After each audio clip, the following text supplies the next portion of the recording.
I'm an instructor here at Northeast Alabama Community College, and I'm the program coordinator for the Industrial Systems Technology Division. I've been asked to describe to you what to expect from our coursework. In the first two classes, I'll teach you about electricity. Electricity is what we say when we're talking about the flow of electrons.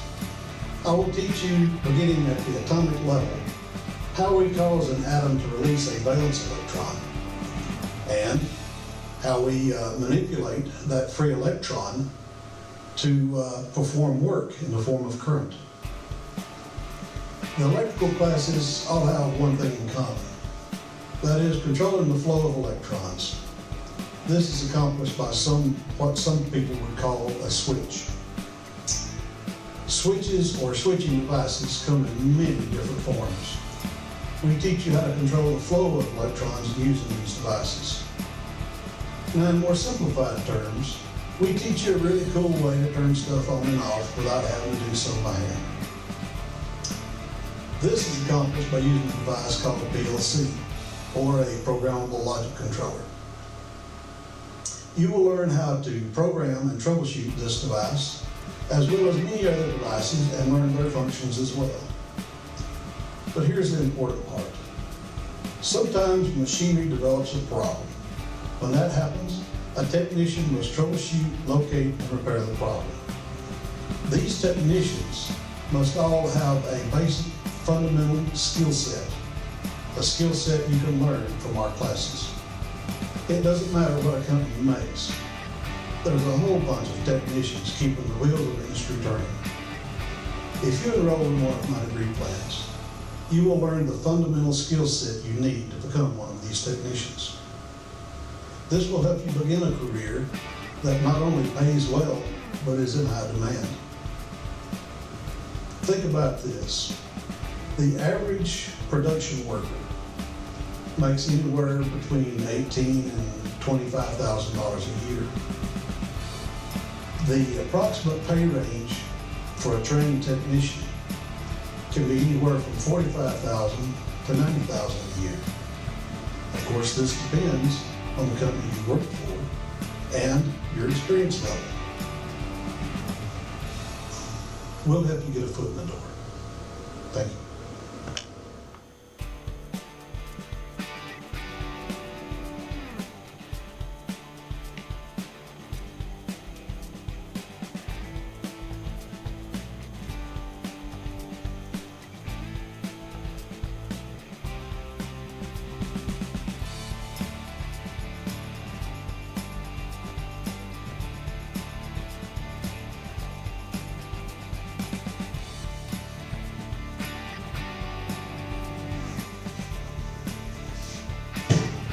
Hi there, I'm Dennis Lester. I'm an instructor of Industrial Systems Technology here at Northeast Alabama Community College. I'd like to show you some of our trainers that we have our students use. This particular one is for our motor controls. We built all of these. We built them because we wanted our students to have a hands-on feel for the real parts that you would see in industry. All that was made possible by finding this one little plastic block that allows us to mount components in it and then easily clip it on. What our students do, they're given a lab that will consist of what the instructor wants the student to put together. This particular one is set up for a stop-start for this motor. It also has a timer in here. What this timer is going to do is once I hit the start button, it will not instantly start. It will wait for a given amount of time wherever this is set in order for the control to be delayed. Now I can also have them wire this up so that when you turn it off, it will stay on for a given period of time before it stops. That's just one of our basic control circuits that we use here. Our next trainer I'd like to show you is this mechanical trainer. Here again, what we found to purchase was not quite up to our standards, so we decided to build our own. Here the student uses real world parts that they will actually see in industry. What the student does with this one is I'll give them a lab to do, and that lab will consist of, you'll have an input shaft, and I want the output shaft to be turning a given amount of RPMs.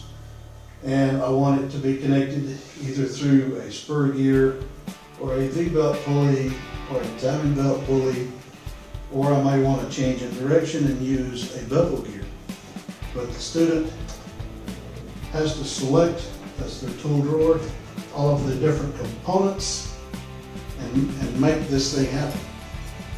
So far, our students are really enjoying using this one. The next thing that we have is the Snap-on certification. This is the 504 electrical meter certification. What this consists of is the Snap-on multimeter, and it comes with a very nice card that simulates all of the different outputs that a student would be checking on a regular circuit. That gives them a hands-on feel of where to set the meter and where to place their leads and whether they're getting the correct reading or not.